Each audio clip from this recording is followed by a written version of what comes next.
Como siempre, un motivo de gozo venir a compartir con ustedes, ya sea compartiendo la palabra o viniendo a participar, como hacemos a veces, en algunas de las actividades que hay en la iglesia. Es el mejor lugar donde podemos estar unidos al cuerpo de Cristo. Anoche cuando estábamos en la reunión decíamos eso, y decíamos que nadie puede estar solo, y la vida fluye, la vida que necesitamos fluye y está presente en la comunión, está presente en la iglesia, está presente y fluye cuando los miembros están unidos al cuerpo de Cristo y no están sueltos. De todas formas, digo esto, pero no es este el tema del cual quiero hablar esta mañana. Hoy quiero hacer una meditación sobre los 3 primeros capítulos de Esdras, acerca del exilio del pueblo de Israel en Babilonia. Ustedes deben conocer y y si no pueden recurrir a un libro de un famoso escritor, no me acuerdo del escritor, el libro es La Carta, pero hace alguna referencia y nos invita también a meditar sobre ese tema. Después de que Israel, por su deslealtad a Dios, es derrotado, capturado y trasladado a Babilonia, hay 3 oportunidades o 3 grupos que regresan en distintos momentos a Jerusalén. Y estos primeros 3 capítulos hablan del primer grupo que regresa a Jerusalén. Después Esdras, Esdras era sacerdote y escriba, y se atribuyen a él Esdras, Nehemías y Primera y Segunda Crónicas, que hacen referencia Esdras y Nehemías en particular, y en Primera y Segunda Crónicas está toda la historia. Ese primer grupo que vuelve a Jerusalén vuelve conducido bajo la dirección de Zorobabel, el líder en esa ocasión del regreso a Jerusalén. Después de estar capturados, después de estar cautivos unos cuantos años, y el segundo grupo vuelve bajo el liderazgo de Esdras. Ahora, este primer grupo, cuando empieza el regreso de judíos a Jerusalén, tiene varios detalles que los podemos trasladar a nosotros y aplicar a nuestras vidas. Nosotros formamos parte del pueblo de Dios, no por ser judíos, somos gentiles. La palabra de Dios llega a los gentiles y los gentiles recibimos la salvación. Y ahí también nombro otro libro, El motor de la misión, donde es un estudio de una parte de la carta a los romanos, y en un segundo, lo que llama Jorge, un segundo escenario, Jorge Imitián, nos habla justamente de la salvación de judíos y gentiles, que somos salvos todos por la fe. ninguno es salvo por haber sido o por haber pertenecido o ser descendiente del pueblo que Dios escogió y cuya historia se encuentra en el Antiguo Testamento, sino que somos salvos por la fe en Cristo. Así que lo que se hable y algunos principios, algunas cosas, algunas ideas que podemos sacar de estos textos son aplicables a todos aquellos que podemos acceder al conocimiento de Dios, podemos acceder al arrepentimiento y a la salvación. Entonces, primero quería leer en Esdras, vamos a mirar textos de los 3 primeros capítulos de Esdras. Dice: en el primer año de Ciro, rey de Persia, y marcamos lo que sigue, para que se cumpliese la palabra de Jehová por boca de Jeremías, despertó Jehová el espíritu de Ciro, rey de Persia, el cual,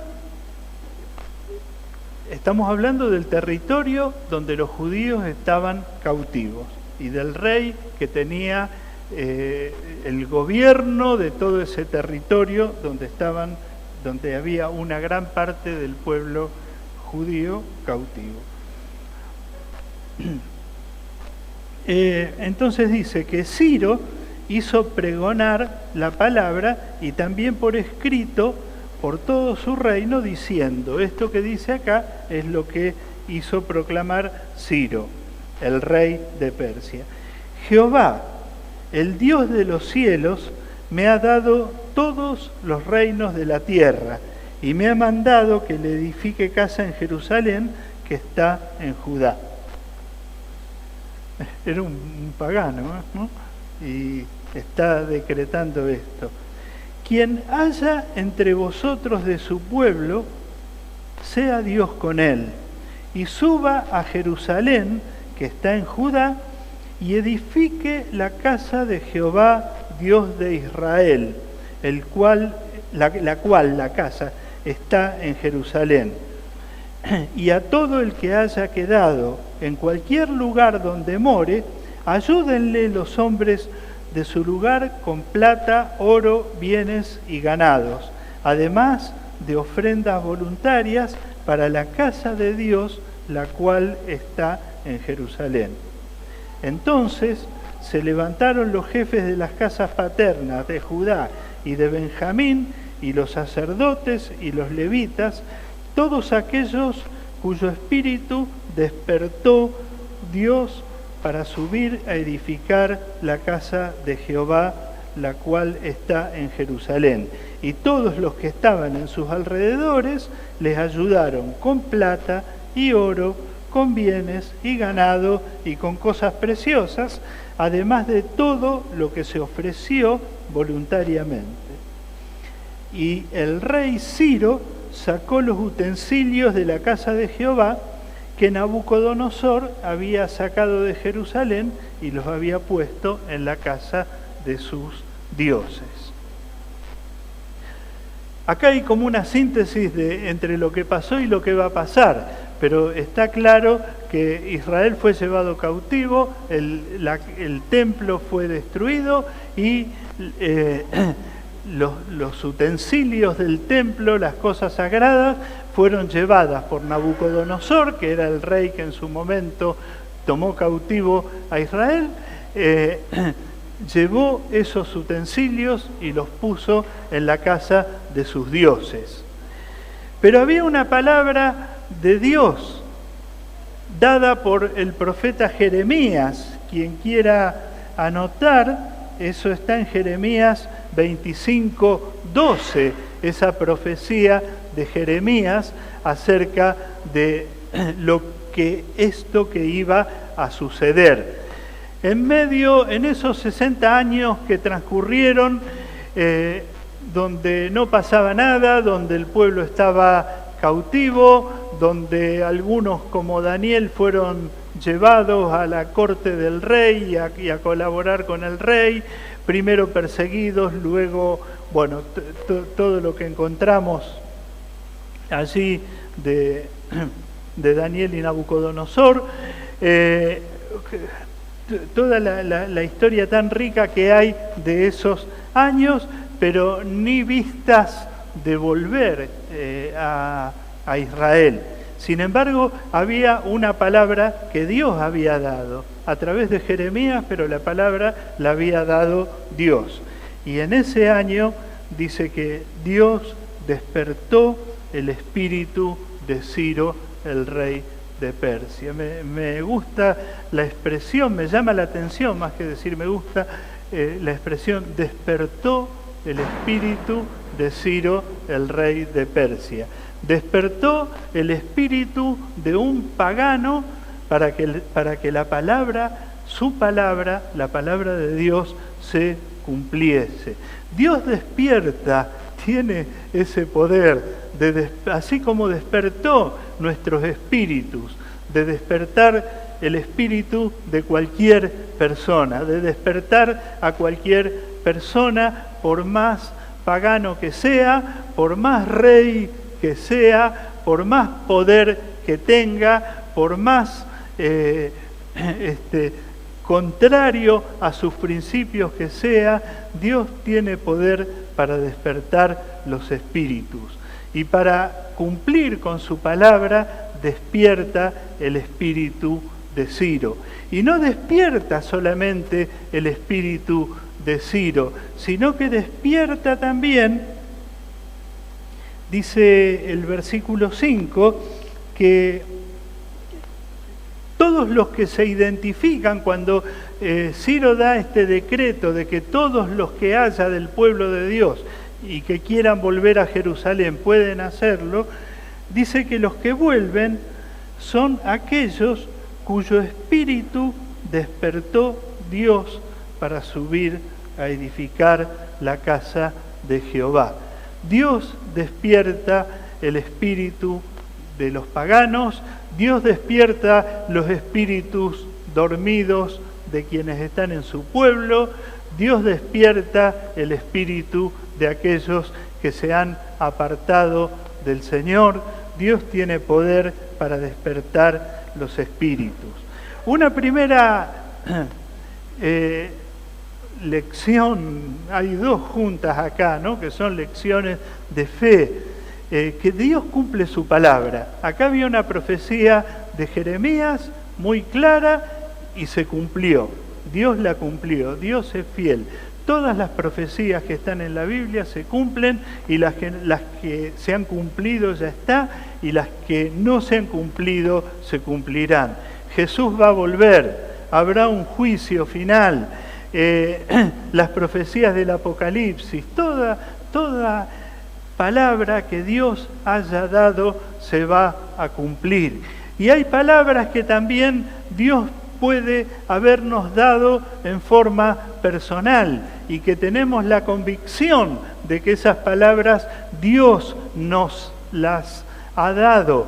Esas palabras también se cumplirán. Aunque veamos como pasó en este caso 60 años, pero la palabra en su momento, como bien lo destaca Esdras, para que se cumpliese la palabra de Jehová por boca de Jeremías. Dios cumple su palabra, Dios es fiel. Podemos estar convencidos de que Dios es fiel. Dios, otra cosa para destacar acá y que va pegado a la fidelidad y al poder de Dios, es esto: Dios despierta a los espíritus. Dios despierta a la gente. Esto a mí me anima a orar con fe por la ciudad, a orar con fe por Villa Gobernador Gálvez, aunque en el diario salgan las peores cosas, salgan todos los tiros que hay, salgan uno vea un montón de cosas, nos anima a orar con fe. Aunque veamos nosotros la corrupción, aunque veamos nosotros el mal que hay en el ser humano, porque la corrupción salta en aquellos que tienen poder para corromperse, pero en aquellos que no tienen la posibilidad de corromperse no queda visible, pero queda visible cuando tienen la posibilidad de corromperse, y es muy fácil que el hombre, lejos de Dios, más o menos, en mayor o menor medida se corrompa. Pero aunque eso esté presente, aunque eso lo estemos viendo, Dios tiene poder para despertar a los espíritus. Dios tiene poder para despertar al ser humano. Dios tiene poder para despertar a aquellos que están dormidos. Si te sentís dormido, pedile al Señor que despierte tu espíritu. Él tiene poder para despertar tu espíritu. Y si ves a tu hermano dormido, indiferente frente a las cosas que tienen que ver con los negocios del Padre, ora por él, que Dios tiene poder para despertar a los espíritus. Dios despertó el espíritu de un pagano como Ciro, y Dios despertó el espíritu de los que estaban, del pueblo de Israel que estaba allá, que estaba cautivo, llenándolo. Ustedes, yo me imagino, no les pido, bueno, pero yo me imagino que después de tantos años de haberse adaptado a la vida en Babilonia, después de tantos años de haberse adaptado a esa vida, no sé, ya Jerusalén, la casa de Dios, todo eso pertenecía al pasado. ¿Cuántos habrán muerto? ¿Cuántos habrán nacido ahí en esos años sin haber conocido la gloria del templo edificado por Salomón, o la gloria de esa Israel con David a la cabeza, con un solo Dios, gozando y disfrutando de la bendición de Dios? ¿Cuántos habría que ni idea tenían de que eso había pasado? Yo me imagino que estando allí no se ni sabrían, a menos que los padres fueran recordando a sus hijos, que seguramente lo harían, pero prácticamente ya estás acostumbrado, ya estás haciendo, y de repente Dios te llama a edificar. Ahora vamos a ver qué quiere decir esto de edificar la casa de Dios, que para nosotros no significa solamente levantar un edificio. Pero acá los espíritus de ellos y de muchos que ni siquiera conocerían de vista, toda la gloria de Israel, son despertados por Dios para volver y edificar, construir la casa de Dios. Dios despierta los espíritus. Cuando Dios despierta un espíritu, parece que estuviera hablando, al hablar de un espíritu, no, pero estoy hablando de los espíritus de los hombres, de los seres humanos. Cuando Dios despierta a los espíritus, cuando Dios nos despierta, vamos a decirlo así, aparecen acciones concretas y acciones visibles. Cuando Dios despertó a Ciro, no lo llevó solamente a meditar en aquello que Dios quería hacer, en aquello que Dios quería llevar a cabo. Lo llevó a acciones concretas. El espíritu despierto hace, el espíritu despierto implementa, practica, pone por obra aquello que Dios le encarga, aquello que Dios le pide. El despertar de Ciro lo llevó a acciones concretas, visibles, y acciones muy comprometidas.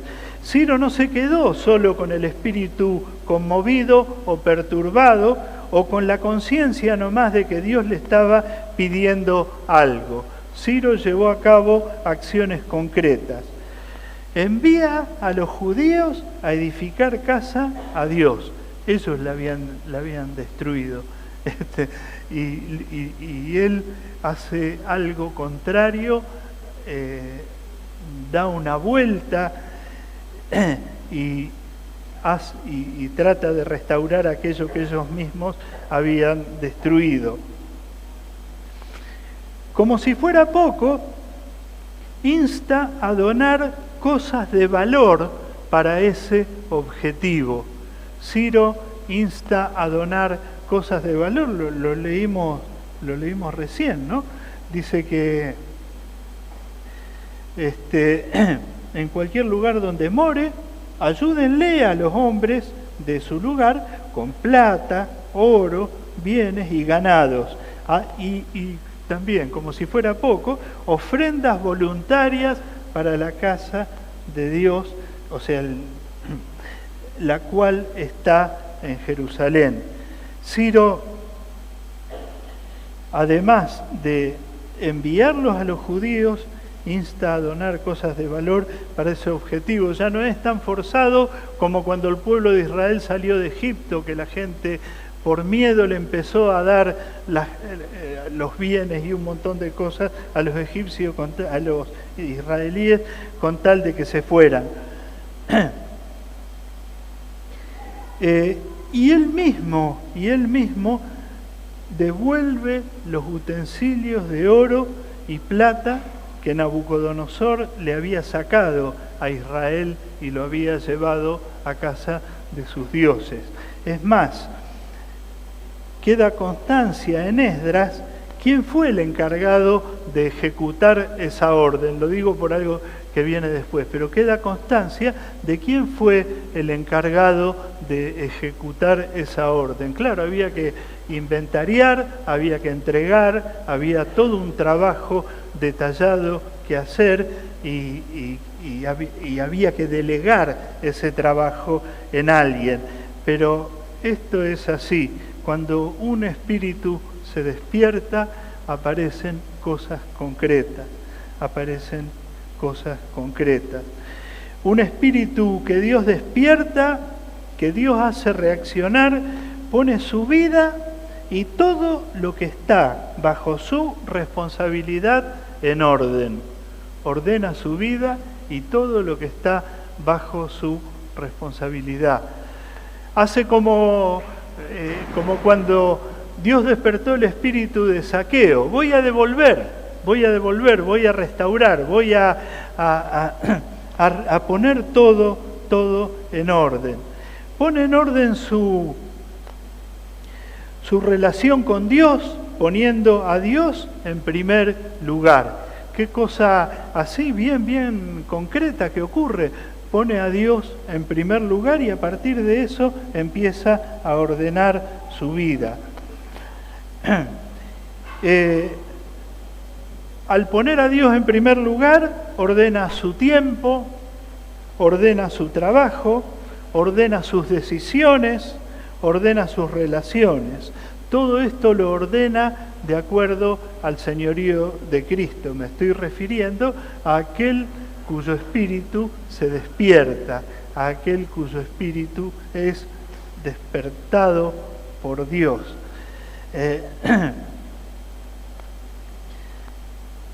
Pone en orden su tiempo, ordena sus cosas, las prioridades, ¿no? ¿Cuántas veces seguramente han escuchado hablar, enseñamos mucho sobre cómo tenemos que ordenar nuestro tiempo? Y en este ordenar nuestro tiempo está el tiempo específico que damos para Dios y para su obra, el tiempo específico que dedicamos para la lectura de la palabra, para orar, para la edificación de nuestras vidas. Y como dije, el tiempo para su obra. Ordena su trabajo, como encontramos en las instrucciones de Pablo en Efesios. El espíritu se despierta y uno ya no trabaja más engañando al jefe, trabajando para el ojo, como dice Efe, uno trabaja bien, ordena su vida, trabaja para Dios, ordena sus decisiones, ya no decide de acuerdo a sus propios impulsos. El espíritu despierto busca decidir, y sobre todo en decisiones que son trascendentes, busca decidir en base a lo que Dios quiere. Ordena sus relaciones, sus amigos, cuál es el nivel de amistad que tiene con diferentes personas.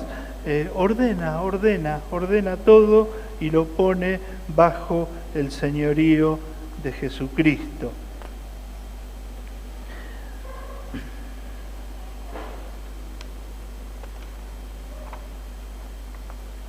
El lunes pasado tuvimos reunión de pastores donde estábamos los pastores de la comunidad, de acá estaba Claudio también, estaba Omar Gomenzoro de Funes, no solo los de calle Santiago. Y en un momento empezamos a hablar de ciertas cosas que hemos hecho justamente no hacíamos referencia a un espíritu despierto, pero sí a cómo uno ordena su vida cuando Jesucristo es el Señor de su vida, ¿no? Y comentábamos qué decisiones tomamos cuando nos convertimos, cuando nos casamos y elegimos el lugar donde vivir. Era un lugar que estuviese bien como para tener un grupo casero, una casa donde pudiéramos tener un lugarcito. Por supuesto, ese lugar era el living donde comíamos todo, pero ya la disposición a traer gente a casa para predicarles el Evangelio, para edificar, para tener reuniones, para edificar vidas, tener encuentros. Elegimos, y yo creo que seguimos eligiendo el lugar hasta geográfico que sea conveniente para eso, ¿no? Estábamos ahí hermanos como Néstor Casá, que vive en Arroyito, y decíamos, a Néstor ni se le hubiera ocurrido venirse a vivir a la zona sur. Si él tenía todo ahí, todo lo que tenía que ver con la obra lo tenía me refiero cuando se casó y todo, porque cuando éramos solteros nos movíamos también a cualquier lado. Yo vivía en zona sur y tenía grupo casero en Arroyito, pero a lo que me refiero es que uno va considerando, por eso no quiere decir que uno no haga ciertas cosas, pero que todas las decisiones que va tomando, las va tomando en función de lo que Dios quiere para nuestras vidas, de lo que Dios quiere, de lo que vamos alineando con el señorío de Jesucristo. ¿Dónde vivimos? ¿Qué hacemos? Vamos ordenando y ajustando, poniendo todo en orden. Cuando llegamos al Señor, nuestra vida estaba muy desordenada. El capítulo 2 de Esdras, dije que iba a hablar de los 3 primeros, hace como una lista, una reseña de las familias que volvieron. Eran más de 40.000 personas, más de 40.000, ¿no? Bastante, no sé, la mitad de Villa Gobernador Galvez era, más o menos. Todos volviendo. Y si ustedes tienen un poco de curiosidad, cuenten cuánta gente era y cuenten cuántos caballos había. Así que se van a dar cuenta de todos los que caminaron, de que no todos podían ir a caballo volviendo a Jerusalén. Cada uno volvió a su ciudad. Hay un detalle que también me llamó la atención en ese capítulo 2, que es que hay un grupo de personas que fueron despertados por Dios para volver a Israel. De nuevo me trato de ubicar en la cantidad de años que estuvieron cautivos, y hay un grupo de personas que no pudo acreditar que pertenecían a Israel o al sacerdocio de Israel. En el capítulo 2, en los versículos del 59 al 63, hay un grupo, se hace referencia a un grupo, a unas familias que eran, creo que, no me acuerdo si 700 o una cosa así, pero que no pudieron acreditar que eran de Israel, y algunos decían que eran de familia de sacerdotes. Claro, había sido borrado todo eso y ellos no pudieron acreditar, pero indudablemente habían sido despertados por Dios, porque estando tal vez viviendo razonablemente, tener que irse a un lugar donde no había nada para edificar la casa de Dios, no era una decisión que se tomaría con la finalidad de lograr el bienestar económico, por ejemplo, ¿no es cierto? Igual fueron despertados por Dios y fueron allí. De todas formas, hasta no decidir, se les permitió ir, y lo único que no se les permitió a los sacerdotes fue participar de las cosas sagradas hasta tanto no se resolviera esa situación. Pero fueron también despertados hasta algunos que quizá tendrían conciencia de que pertenecían a Israel, pero ni siquiera podían acreditar que no tenían documentos para ir, y sin embargo fueron igual, pudiéndose quedar tal vez en una vida un poco más confortable que ir allá solamente a trabajar y a adorar a Dios. Y luego el capítulo 3 nos cuenta cómo aquellos cuyos espíritus Dios había despertado, porque yo calificaría así a este grupo de gente, aquellos cuyos espíritus Dios había despertado, aquellos que habían sido despertados por Dios, van a Jerusalén a construir casa a Dios. Este hecho que se gesta acá, o sea, porque todavía no lo hicieron, se está gestando, tiene poco, para mí, es así, tiene poco que ver con la sola construcción de un edificio.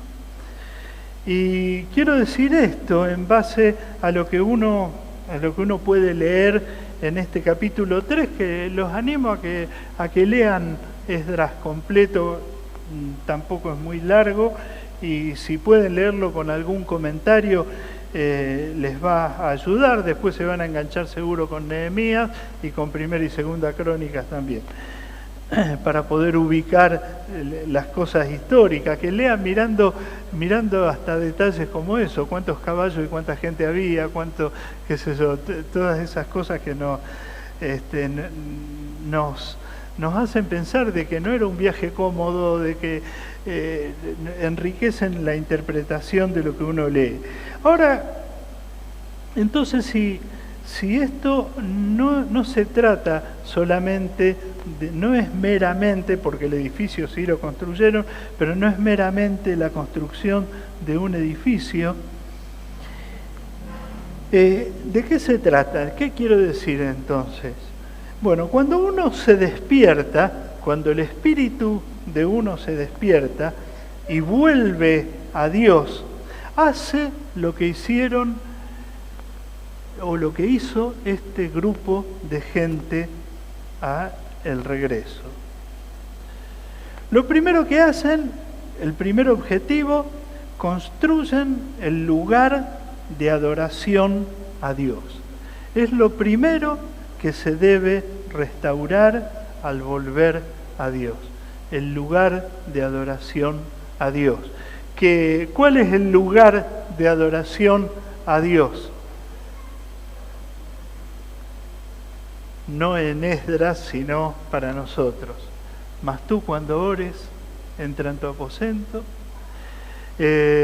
el lugar de adoración a Dios es no solamente un lugar físico, sino corresponde a una actitud de adoración, de admiración a Dios, una actitud de valoración de lo que Dios es, de tratar de entender lo que Dios es, de creer en lo que Dios es, de declarar lo que Dios es.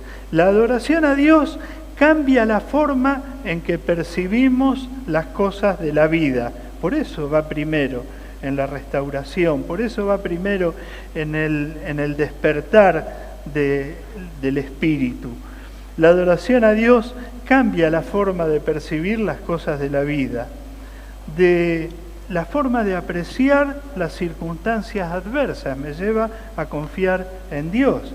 Cambia también la forma de apreciar las cosas favorables, me lleva a dar gloria a Dios y a no envanecerme por aquellas cosas que me resultan favorables.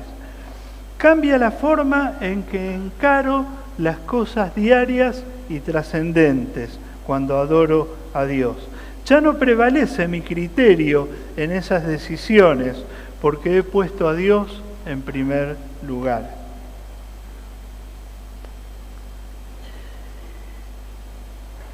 Construyen el lugar de adoración a Dios. En segundo lugar, construyen el testimonio de Dios a las naciones y construyen el testimonio de un pueblo que reconoce su existencia y que dedica a Dios su servicio. Eso es lo que hace este grupo de 40.000 y más que vuelven en esta primera tanda de los que regresan a Jerusalén. La construcción de este edificio era la construcción del testimonio de Dios a las naciones y la de un pueblo que reconoce la existencia de Dios y dedica a Dios su servicio. Cuando despertamos a la realidad de Dios, nuestra vida es una evidencia de que Dios es real. Hay un detalle en el capítulo 3, que es el versículo 3, que dice: y colocaron el altar sobre su base porque tenían miedo de los pueblos de las tierras. Tenían miedo, y dice que ofrecieron a Dios holocaustos, etcétera, pero tenían miedo de los pueblos de las tierras. Esto está aclarado después en el capítulo 4, porque aquellos enemigos de Israel no quieren que construyan el templo, no quieren que construyan la casa para adorar a Dios. Entonces primero tratan de infiltrarse y tratan de decirles que quieren ayudar en la construcción para adorar al único Dios, etcétera, etcétera, todo ese verso. Como el pueblo les dice que no, que después de meditarlo un poco prefieren que hacerlo ellos, etcétera, etcétera, le mandan una carta al rey diciéndole lo peligroso que es que Israel construya allí el templo, reconstruya la casa de adoración a Dios. Lo acusan a Israel de ser un pueblo que siempre ha sido un pueblo rebelde y que iban a rebelarse contra el rey, y ellos, estos enemigos de Israel que estaban en territorios vecinos, por eso lo de las tierras, dice que se fije. Al rey le dicen: fíjese en los registros históricos y se va a dar cuenta que lo que le estamos diciendo es verdad. Israel es un pueblo rebelde y los va a humillar a ustedes, y nosotros no queremos que el nombre del rey sea menospreciado.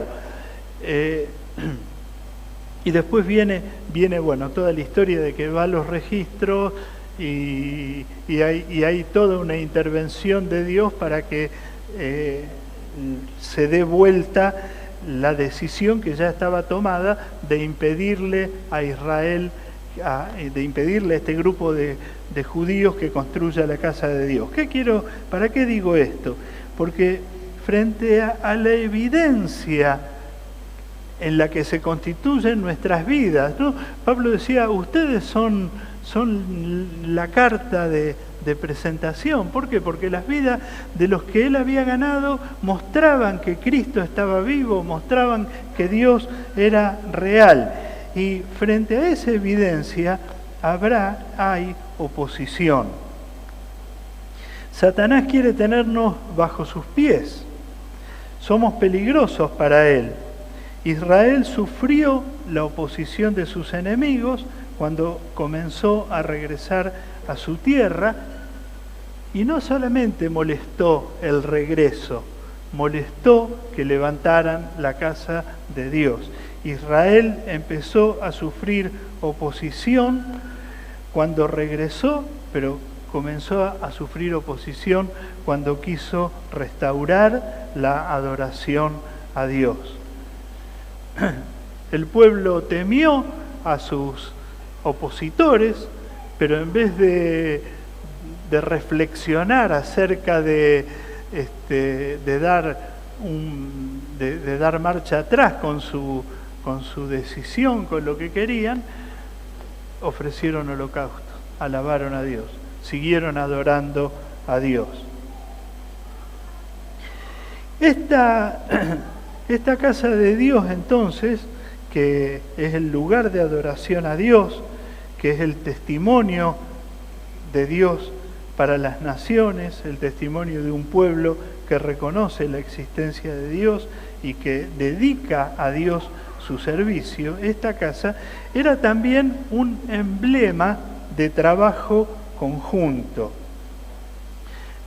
La iglesia es un emblema, en la iglesia es donde se ve esto, el trabajo conjunto. La entrega del pueblo, la generosidad, donaron, juntaron lo que pudieron para concretar la construcción. Cuando Dios nos despierta, nos volvemos generosos con los bienes y con el tiempo. Hay dos versículos que marqué para esto, que son el 2:69, que dice, según sus fuerzas, dieron al tesorero de la obra 61.000 dracmas de oro, 5.000 libras de plata y 100 túnicas sacerdotales. Y dice el 70, no dice gracias a esto, eso se lo agrego yo, pero gracias a esto habitaron los sacerdotes, los levitas, los del pueblo, los cantores, los porteros y los sirvientes del templo en sus ciudades. Y después dice, y todo Israel en sus ciudades.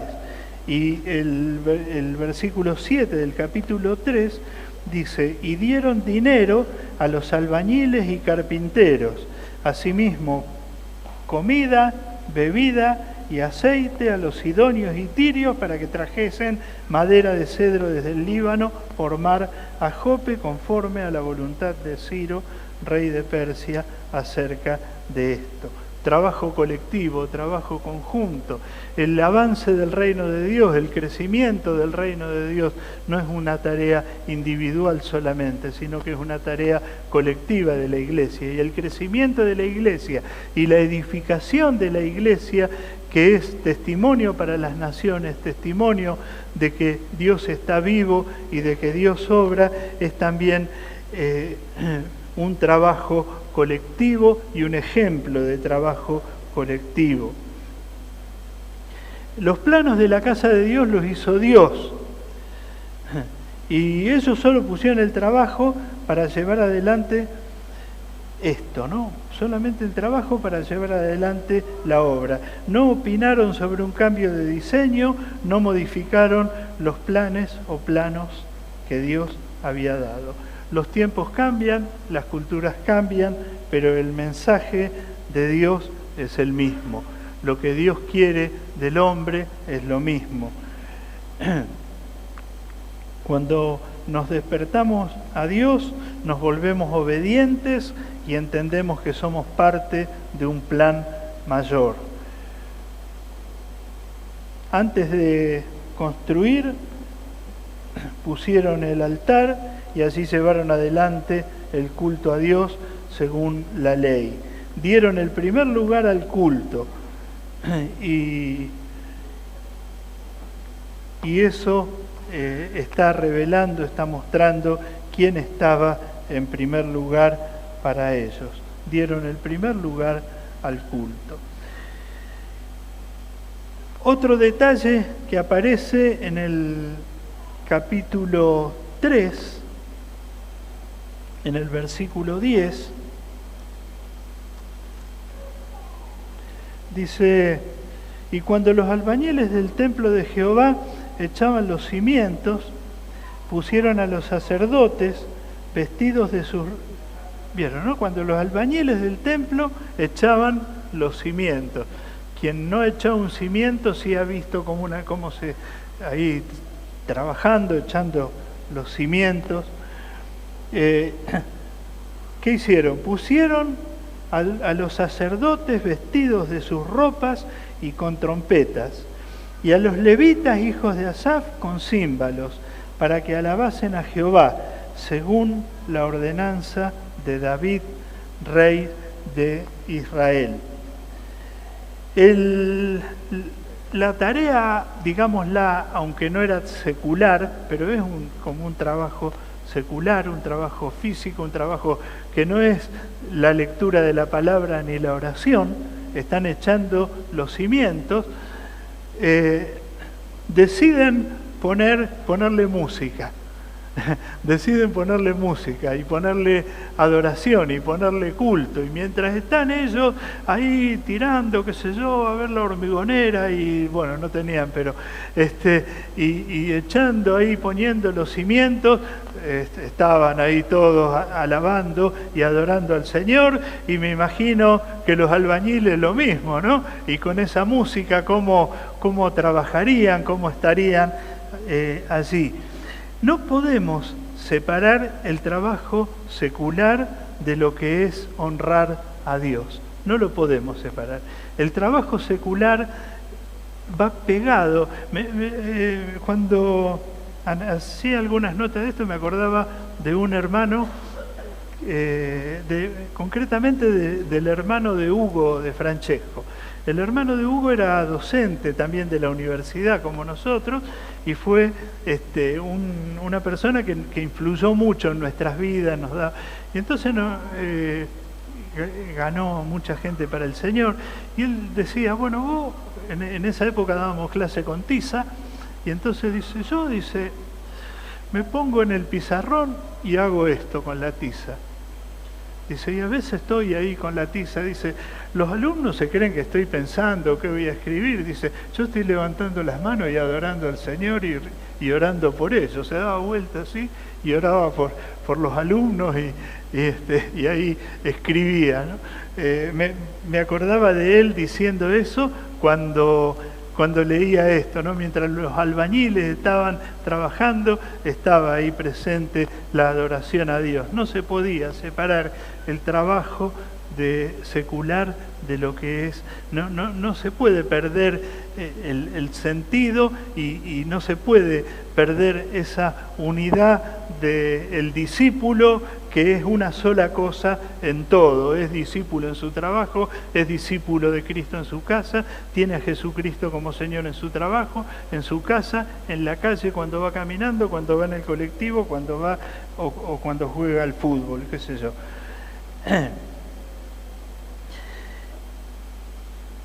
Y dice que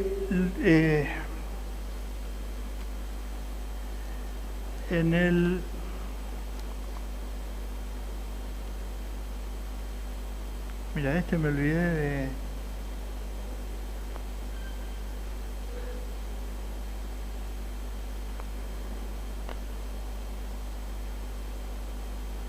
Acá está. Los versículos del 8 al 13 cuentan de la colocación de los cimientos del templo y de la alabanza y adoración que hay allí en el templo. Y el 12 dice, y muchos de los sacerdotes, de los levitas y de los jefes de casas paternas, ancianos que habían visto la casa primera, viendo echar los cimientos de esta casa, lloraban en alta voz, mientras muchos otros daban grandes gritos de alegría. Y no podía distinguir el pueblo el clamor de los gritos de alegría de la voz del lloro, porque clamaba el pueblo con gran júbilo y se oía el ruido hasta de lejos. Acá hay dos grupos de gente, unos que están llorando y otros que están gritando de alegría. Yo me preguntaba, ¿por qué lloraban? Porque uno no llora solamente de tristeza. Uno puede llorar por nostalgia, ¿no? La nostalgia de la vieja casa, extrañar la gloria del templo de Salomón, extrañar todo eso. Puede llorar también de emoción, de estar viendo cómo se edifica. Quizás esos otros que gritaban de alegría también llorarían de alegría, de emoción.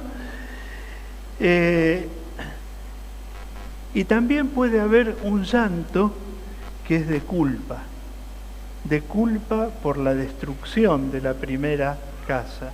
Los que habían visto la destrucción de la primera casa, yo me pregunto, ¿no estarían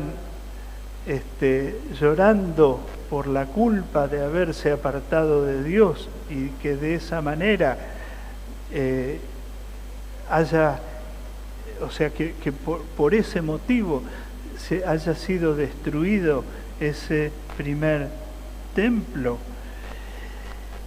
No sé, pero lo que sí sé es que cuando Dios nos despierta, nos hace ver el tiempo, y a veces en la misma vida cristiana tenemos distintas situaciones, a veces en corto tiempo, donde hace falta que se nos despierte, o hace falta que Dios nos despierte, o hace falta despertarnos.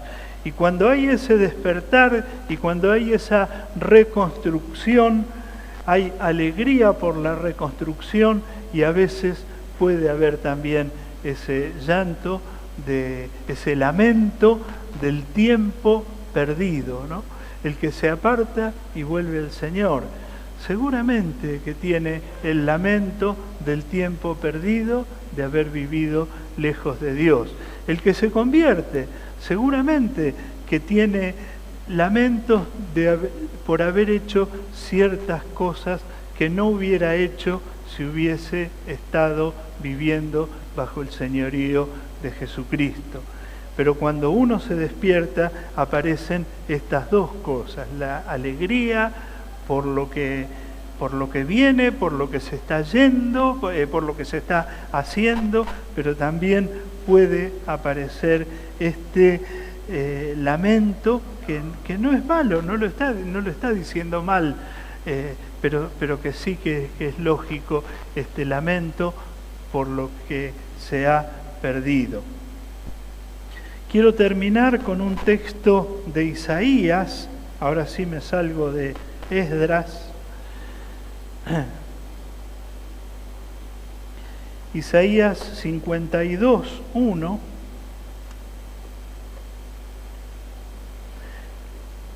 Donde se habla de que Dios libra del cautiverio a su pueblo y dice: despierta, despierta, vístete de poder, oh Sión, vístete tu ropa hermosa, oh Jerusalén, ciudad santa, porque nunca más vendrá a ti incircunciso ni inmundo. Sacúdete del polvo, levántate y siéntate, Jerusalén. Suelta las ataduras de tu cuello, cautiva hija de Sión. Es una palabra de ánimo, es una palabra, una orden que da Dios a través del profeta, y que es una orden, yo diría casi permanente para la iglesia. Despierta, oh Sión, vístete de poder. Despierta, iglesia, vístete de poder. Hay mucho por hacer, hay mucho por restaurar de la casa de Dios, hay mucho por hacer en lo individual, hay mucho por hacer en lo colectivo. Despierta, oh Sión, vístete de poder, del poder de Dios, de este poder que Dios tiene para despertar los espíritus, de este poder que Él tiene, que lo podemos ver en el mismo libro de Esdras, cómo el actuar, el mover de Dios, este poder de este Dios fiel que dio una palabra y que la cumplió, y así como dio una palabra y la cumplió, la seguirá cumpliendo. Despierta, Sión, vístete de poder, vístete tu ropa hermosa, oh Jerusalén, ciudad santa, ropas de santidad, ropas limpias, porque nunca más vendrá a ti incircunciso ni inmundo. Sacúdete del polvo, levántate y siéntate, Jerusalén, no estés postrada, sino solamente ante la presencia de Dios y para adorar a Dios. Suelta las ataduras de tu cuello, cautiva hija de Sión. El Señor nos llama a que cada día estemos despiertos. Él despierta a los espíritus y quiere despertar también a los espíritus aquí en esta ciudad, en los lugares donde estamos, sobre todos aquellos o con todos aquellos sobre quienes tenemos alguna clase de influencia. Amén.